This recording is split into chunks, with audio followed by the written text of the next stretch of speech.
Hello and welcome to this week's edition of Newsgram. According to the National Health Service in England, 1 in every 100 people will be diagnosed with bipolar disorder at some point in their life. And it does not discriminate. It seems an equal number of men and women develop the illness, and it's found in all ages, races, ethnic groups, and social classes. And according to the National Institute of Mental Health here in the United States, 5.7 million Americans are diagnosed every year. And according to the Harvard Medical School, that's 2.8% of the entire United States population.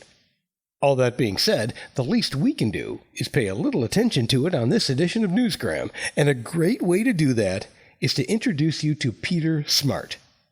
Peter and his wife have put together a layman's guide, if you will, to bipolar disorder. It's a book written and designed with first-hand experience, but we're going to get to all that in a second. First, I want you to meet Peter.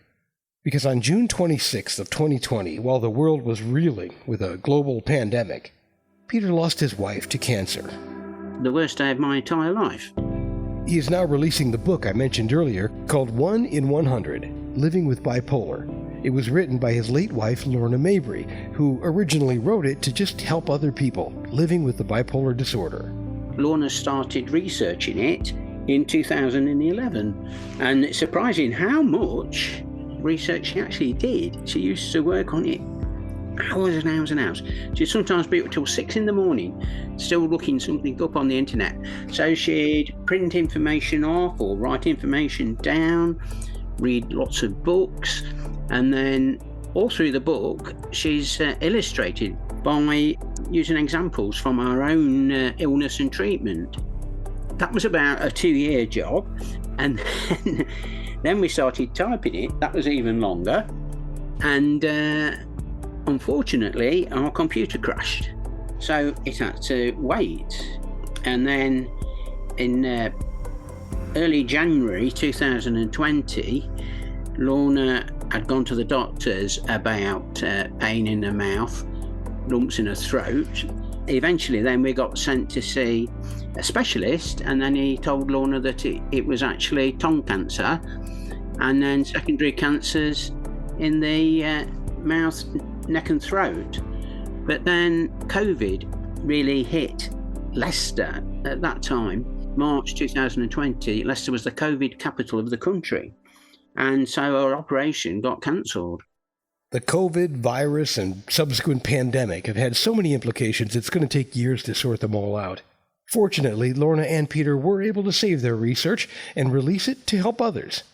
1 in 100 was written by someone with first-hand experience with bipolar disorder, so it's easy to understand and relate to. In addition to some useful information, you also get some insight into Lorna as a person, and it's the human element that really sets this book apart. In it, she writes, Here we are. Each day is a challenge and is difficult for me. Some people who suffer from this illness don't have many good days, but just experience bad days. I am more positive and confident about everyday life, whereas when I was down, I was really negative. When I first got sick in December 1999, I was more or less in a hopeless state. However, this is nobody's fault, and it's just a freak of nature. I don't get many manic episodes now, only when I sing. I get very elated, high, and I can't seem to come down to earth. Yes, apart from suffering from depression, I also suffer from panic attacks, mainly when I go out, which isn't very often. My GP has prescribed me propranolol, which seems to suit, and I carry this tablet wherever I go. The main part of the book is self-help for people with mental health issues, beginning with diagnosis, treatment, hospital stays, recovery, and how to improve your own mental health and stay well.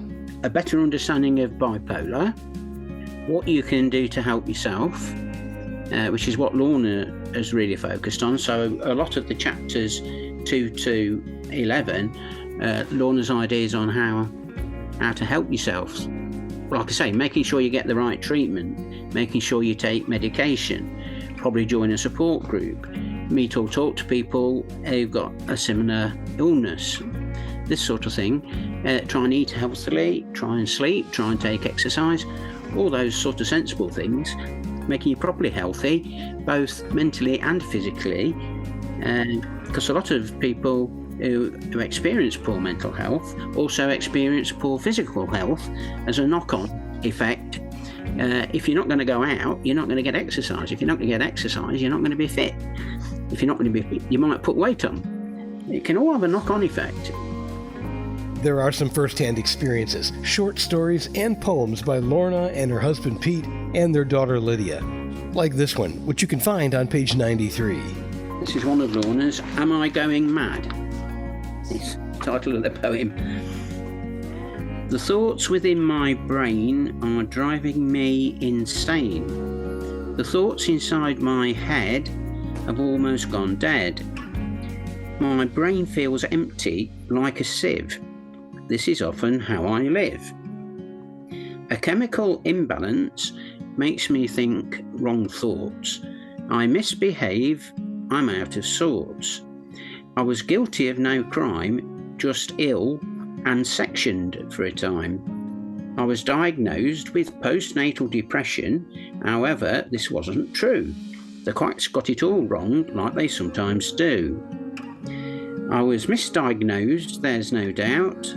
I have bipolar, which affects the mind. It's a part of me that I have declined. I'm up 1 minute and down the next. My mood swings vary and I get perplexed. I'll tell you one thing that keeps me sane. That's doing crosswords, which help my brain. The New York Times will love that. A prescription for crossword puzzles to keep you mentally healthy. Can't argue with that.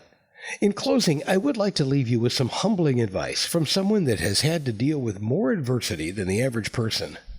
Never give up. Lorna, the author, the late author, she never gave up. She had bipolar for 20 years, including several hospital stays, and she called it a monster of an illness. But during recovery and managing her bipolar, she's managed to write 2 books. So she's proved you can do it. So 3 short words describing this would be patience, resilience, and hope. And never give up. The book is called 1 in 100, Living with Bipolar by Lorna Mabry. If it gives you some additional comfort, they point out a number of celebrities that have been diagnosed with bipolar disorder, and some of them may come as a surprise to you. Some not so much. Celebrities like Carrie Fisher, Kurt Cobain, Vivian Leigh, famous for Gone with the Wind and being married to Laurence Olivier, the American poet Sylvia Plath, and the English humorist, writer, director, actor, everything, Stephen Fry. He's got bipolar. And a brief heavyweight boxing champion called Frank Bruno from the UK. He managed to win the world title. So it's not a totally isolating illness, or you shouldn't feel isolated with it, because, and as the book title says, 1 in 100 people are expected to have bipolar at some stage. That's quite a lot of people when you think how many people there are in the world. The family will be donating a third of the profits, after paying the taxes, to leading charities focused on support for mental health and cancer. It's available all over the internet, including some of the more popular places like Amazon.com and BarnesandNoble.com, and we've put links to all of them in the show's description. And that will do it for another edition of Newsgram from WebTalkRadio.com.